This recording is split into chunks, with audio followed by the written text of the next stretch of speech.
Здраво, ова е 53-тото издание на Видеологија со Златко Ѓелевски, дигитален краток осврт за актуелни филмски остварувања, односно спонтана критичка анализа која е збир на први впечатоци, илустрирани со подвижни слики.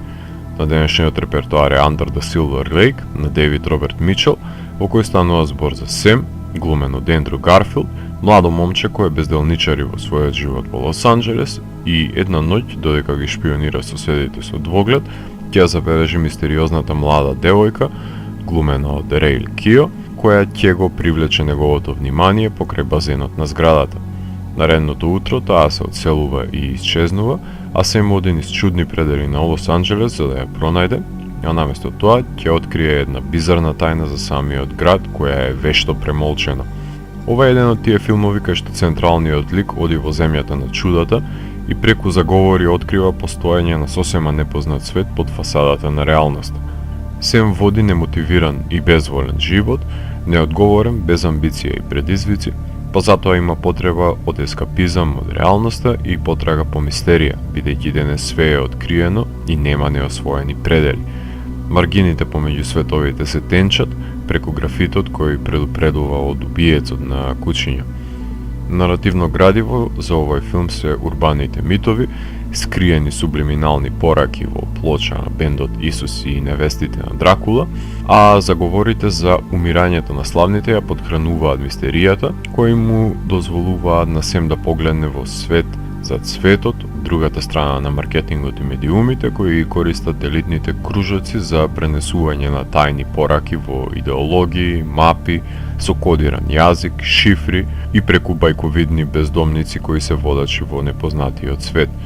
Во филмот исто така е употребена сугестивната моќ на пораката која се шири преку уметноста и самиот пресврт ја содржи манипулацијата со значењето на едно дело, низ еден воспоставен проток на информации од испраќачот до примателот, фреквенции кои случајно ќе ги наслушне главниот лик. Епилогот не остава со лик кој има ново животно искуство и видување на светот, но немоќен е да го спречи трансцендентирањето, ниту па да му се приклучи, оставен во карневалот на суети под знакот на Холивуд.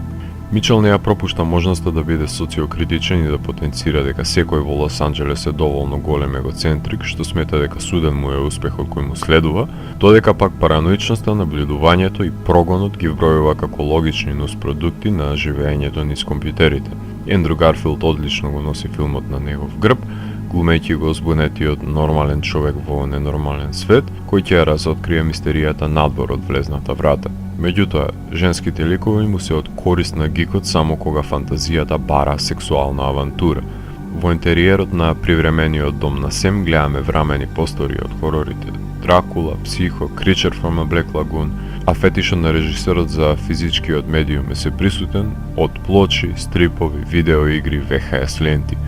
Недвосмислено дека овој филм е најблиско што може Дейвид Роберт Мичел да се доближи до неонуар естетиката на Брайан Де Палма, преку воајеризмот, следењето и оркестрацијата на Дизастерпис, која подсетува на делата на Донаджио и Херман, истакнувајќи ја плејадата на референци меѓу кои е најочигледно хичкоковската од Rear Window, но исто така потенцирајќи дека филмот сака да биде Mulholland Drive на 21. век, со кришен свет зад очите широко затворени на денешните хипстери, кои ја предводат модерната декаденција во новиот Холивуд, во сите бои, со свирки на кровови, приватни забави и кафиќи во подруми.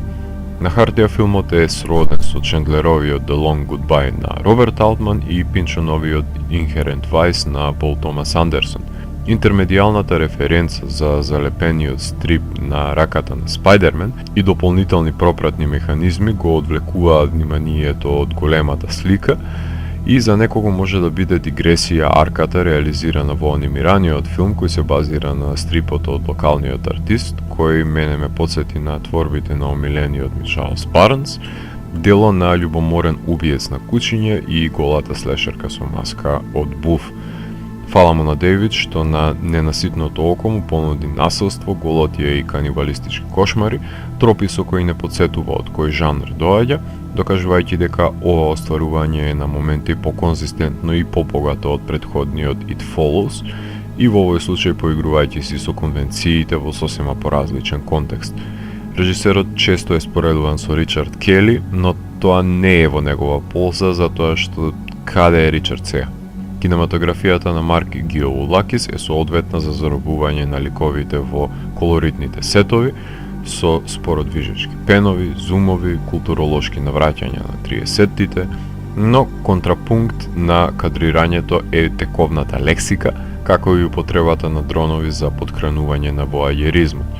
Но овој амалгам, кој иако ги накршува временските координати, не може да ги оправда 140 минути на оваа сложувалка. Филмот беше дел од официјалната селекција на Канскиот фестивал, беше прикажен и на жанровските центри во Фантазија и Сиджес.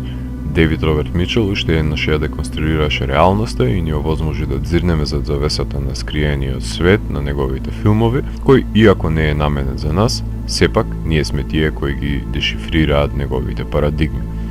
Ако морам да го евалуирам, тогаш Under the Silver Lake од мене има 3,5 од 5.